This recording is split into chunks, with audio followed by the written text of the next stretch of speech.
নমস্কার বন্ধুরা, আজ আমার মেয়ের জন্মদিন, মানে 11 পূর্ণ হয়ে 12 পড়লো। তো আজকে এই জন্মদিন উপলক্ষে এই দুরকম মাছ আনা হয়েছে। কিন্তু মাছ বাছার সময় যে অতিথি আমার প্রতিদিন বসে থাকে সে কিন্তু বসে রয়েছে। যতক্ষণ না বাছা হবে সে যাবে না। যেদিন মাছ বাছি না, ওকে বললে আজকে মাছ নেই, সেদিন ঠিক চলে যায়। ওকে একটা মাছ দেবো তবে ওখান থেকে যাবে। দেখুন, মাছটা নেবে আর দৌড়ে পালাবে।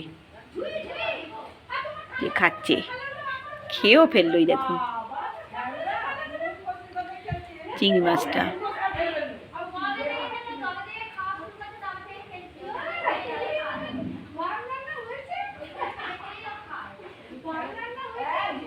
শেষ করে ফেললো একটা বড় চিংড়ি মাছ।